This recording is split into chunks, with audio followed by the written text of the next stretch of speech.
मैं आशीष शुक्ला आयुर्वेदिक विशेषज्ञ और एक्सपर्ट AWPL जैसी महान संस्था में मैं वर्क करता हूँ, काम करता हूँ। दोस्तों, आज जानेंगे गाल ब्लैडर की जो पथरी होती है यानी पित्ताशय की पथरी वो कैसे होती है और उसका क्या इलाज है और AWPL यानी एस्क्लेपियस के कौन से प्रोडक्ट से वो रिमूव होती है। तो चलिए शुरू करते हैं आज के इस वीडियो को।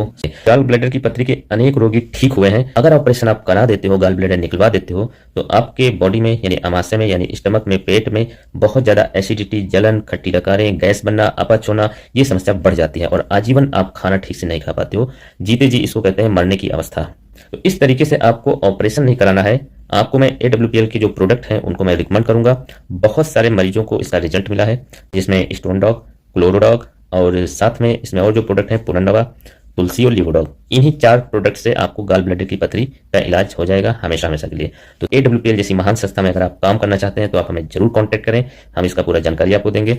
शरीर में लीवर द्वारा ग्लूकोज से जो बाइल जूस यानी पित्त रस बनाया जाता है वो गाल ब्लैडर में कलेक्ट होता है, इकट्ठा होता है।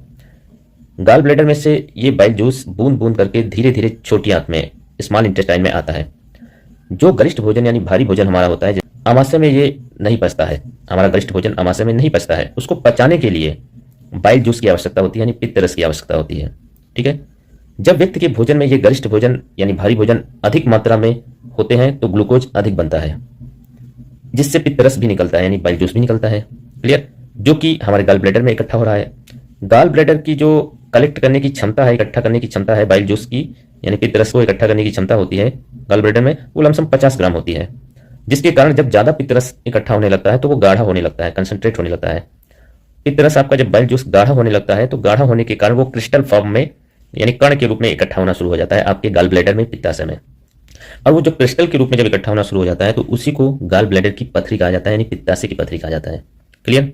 लेकिन ऑपरेशन के माध्यम से डॉक्टर आपकी गाल ब्लैडर को ही निकाल देते हैं, जो कि बहुत गलत आपके साथ होता है। होता क्या है कि पित्ताशय को निकाल देने से छोटी आंत को पित्त रस यानी बाइल जूस मिलना बंद हो जाता है। इसके कारण व्यक्ति को भारी भोजन नहीं पचता है या नहीं डाइजेस्ट हो पाता है और जीवन भर उसे सादा भोजन खाना पड़ता है। नेचुरोपैथी में हम बताएंगे आपको कि नेचुरल चीजें खाने से, प्राकृतिक भोजन खाने से, सादा भोजन खाने से पित्त रस की मात्रा बननी कम हो जाती है, बाइल जूस की मात्रा बननी कम हो जाती है। जब बाइल जूस कम बनेगा, पित्त रस कम बनेगा, तो धीरे धीरे पित्ताशय में यानी गाल ब्लैडर में जो गाढ़ा पित्त रस था, बहुत ज्यादा क्रिस्टल के फॉर्म में, कणों के रूप में, कण के रूप में वो इकट्ठा हो गया था, जिसको पथरी आप बोल रहे हो पित्ताशय की, वो पतला होना शुरू हो जाता है। क्रिस्टल शक्ल वाला जो कण के वाला है वो अपने आप पतला होना शुरू हो जाता है और धीरे धीरे एक समय आता है कि ऑटोमेटिक आपकी पथरी का इलाज हो जाता है। कहने का मतलब किडनी की जो पथरी होती है वो जो निकलती है तो वो तो दिखाई पड़ती है, लेकिन जो गाल ब्लैडर की पथरी होती है वो निकलते समय दिखाई नहीं देती है।